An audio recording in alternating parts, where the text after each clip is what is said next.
Next we have Mr. Musa.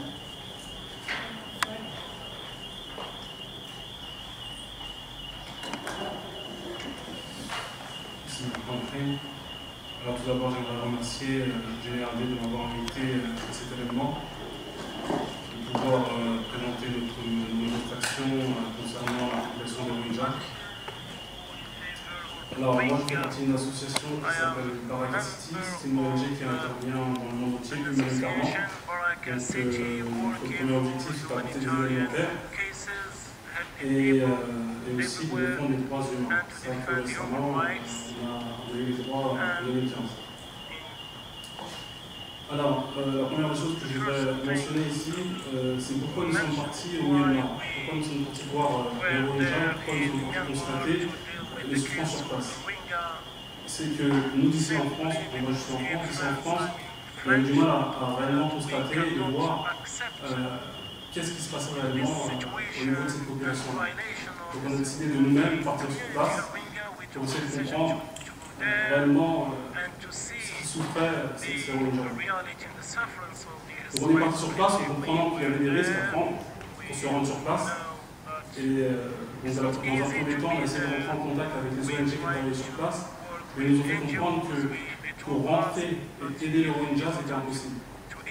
Ça, c'est la première des choses qui nous a d'abord particulièrement marqué. Donc on est tout de même parti sur place et on a mis avant d'entrer et voir les Rohingyas, on a mis 5 jours. 5 jours. Donc pendant ces 5 jours-là, on s'est fait arrêter par la police. On s'est fait arrêter par les policiers sur place. Et à plusieurs reprises, on a failli se faire lyncher par les personnes qui étaient sur place. Donc ça, c'est un humanitaire qui nous parle, qui veut aider les personnes qui sont persécutées, mais les personnes qui sont sur place, les populations, les villageois, mettent en place tous les moyens possibles pour ne pas accéder à ces personnes. Donc on a, pour 5 jours, on a réussi à rentrer dans le camp, et donc effectivement, on a vu que cette situation a été catastrophique.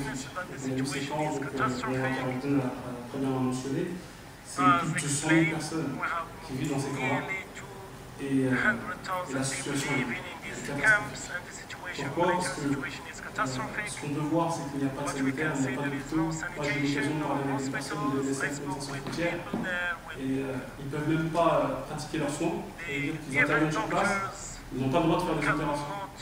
Donc les personnes qui sont là-bas, qui sont malades, ils ne peuvent pas se faire soigner.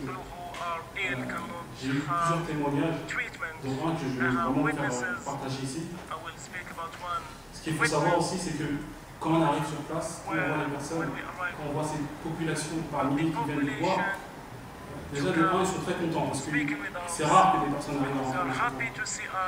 Donc ils sont contents de nous voir. La deuxième chose, c'est qu'ils veulent tous témoigner. Ils veulent tous nous dire à quel point ils souffrent. Ils ont tous été dans toute cette euphorie. Il y a une personne qui m'a particulièrement marqué. C'est un jeune homme qui voulait me dire à quel point la situation est nécessaire. Donc lui, il a commencé à témoigner, il nous a raconté son histoire, comment les policiers lui ont tiré dessus, comment une personne de sa famille s'est fait tuer, il était à bout de souffle, qu'il était prêt à mourir, même s'il savait que son témoignage était périlleux pour lui, si demain ce témoignage-là passait aux enfants. Donc nous sommes revenus en France, nous avons fait un grand reportage, nous avons interviewé Human Rights Watch, Amnesty International, des grands représentants des droits de l'homme pour montrer ce qui se passe, et notamment ce témoignage. 2 mois après, nous sommes repartis au Myanmar, et quand je suis parti sur place, cette personne-là, elle était morte. Elle était morte, pourquoi? Parce que tout simplement, elle était morte. Et ce que je veux dire aujourd'hui par rapport à cette personne-là, c'est qu'il a témoigné de sa vie pour dire ce que son peuple souffre aujourd'hui. Et ce témoignage-là qu'il m'a laissé, pour moi,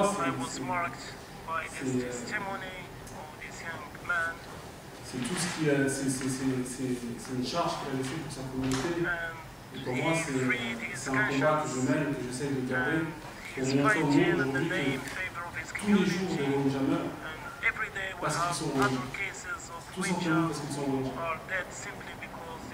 Il y a un deuxième témoignage que j'aimerais vous faire partager.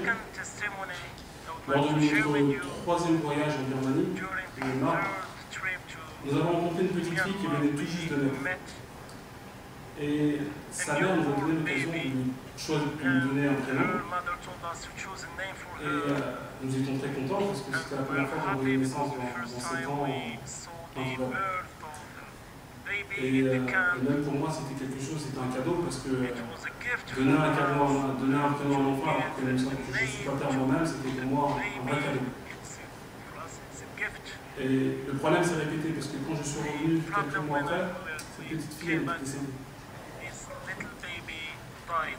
Donc toutes ces personnes-là que j'ai vues, qui m'ont témoigné, que j'avais vues une fois, et qui sont morts après, elles sont mortes parce qu'elles étaient en ninja. Et moi, souvent, je m'interroge, je me demande qu'est-ce qu'ils ont fait pour mériter tout ça?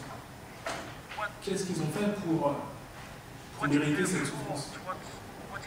Et je me demande, la question que je me pose, c'est ils ne méritent pas tout ça. Ils ne méritent pas tout ça. Et cette fille-là, c'était une que j'ai pu voir, mais il y en a plein d'autres que je n'ai pas vues. Ça, c'est les deux personnes qui m'ont particulièrement marqué en Birmanie, mais moi-même, je suis intervenu 4 fois au Myanmar. Et d'ailleurs, là, je reviens tout juste du Bangladesh, je suis revenu hier. Et là aussi, il y a des choses qui m'ont marqué. Je vous parle de ces témoignages, mais ça va dans le sens de ce que Wakar a dit précédemment, concernant leur situation, concernant les trafics que subissent ces personnes-là. Et j'ai appris une chose qui m'a aussi touché, c'est qu'on sait qu'il y a des trafics d'humains concernant les Rohingyas. Mais aujourd'hui, quand on va avec ces personnes, on leur dit de ces trafics-là, vous voulez vous en sortir? Non, ils préfèrent rester sous ce trafic-là que vivre en Birmanie. Parce qu'il n'y a aucune autre solution. Et la seule solution pour eux, c'est de survivre.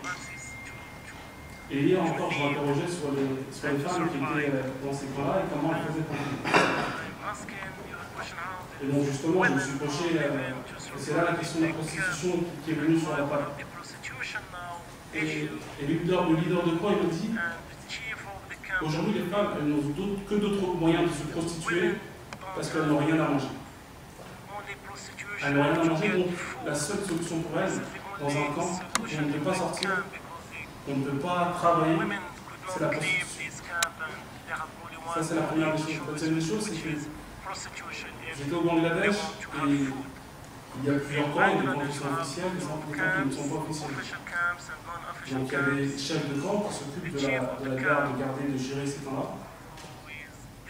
Et parmi ces camps-là, il y a un chef de camp qui est parti en prison parce qu'il violait les femmes qui étaient dans les camps. Et aujourd'hui, alors on parle, il est encore chef de ces camps-là.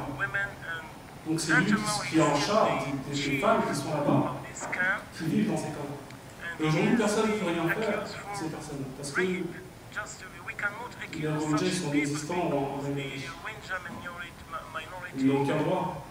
Et comme tout à l'heure le localité le disait très bien, c'est que les Myanmar ils font tout pour qu'ils partent au Bangladesh. Et une fois au Bangladesh, ils n'ont aucun moyen de survivre. Et donc ils acceptent le trafic, ils acceptent le se faire violer, ils acceptent la prostitution. Parce que c'est une occupation de vie, c'est qu'ils n'ont plus rien pour vivre. Et ça, ce dont je vous parle, c'est ce que j'ai vécu à peine hier avec les personnes avec lesquelles j'ai parlé. Donc tout ça pour vous dire que la situation doit vraiment réellement cesser. Parce que si on continue comme ça, moi j'ai parlé avec des personnes, ça fait des dizaines d'années qui sont sur place, qui vivent dans des camps, et la situation n'a pas évolué. La situation elle est toujours la même. Donc pour certains, pour les plus vieux, ils comptent finir comme ça, mais pour les plus jeunes, qui ont un sang nouveau, qui voient et qui ont vu les ONG venir sur place, ils pensent que la communauté internationale peut faire bouger les choses. Parce que je vais poser la question, je me dis, pour toi, quelle est la solution? Et il m'a dit, la solution, elle peut venir que de la communauté internationale. Parce que moi, je lui ai donné une solution humanitaire, il m'a dit non. Il n'y a pas de solution humanitaire. Parce que le dire, déjà, on ne peut pas distribuer de la nourriture. Quand il y a 8000 personnes, quand il y a 20 000 personnes, vous apportez 500 sacs, Les gens ne se battent à chaque fois. Et c'est la loi du plus fort dans ces cas. Donc il n'y a pas de solution humanitaire. Donc proposer de l'argent, ce n'est pas une solution. C'est proposer une solution pour qu'ils aient des droits comme les autres. Là, il y a la solution. Nous, on a essayé modestement avec notre association de faire des actions de sensibilisation. Parce que c'est vrai que le sujet, la question des Myanmar, des Rohingyas est très peu connue ici en France. Et qu'on a essayé donc par les médias, les réseaux sociaux, de faire entendre cette voix, de faire entendre la voix de ce peuple. Mais c'est encore trop petit. Donc on pense qu'avec le soutien de la communauté internationale, avec le soutien des États, cette communauté pourra un jour avoir des droits et pouvoir vivre dignement comme chacun peut. Merci de m'avoir écouté.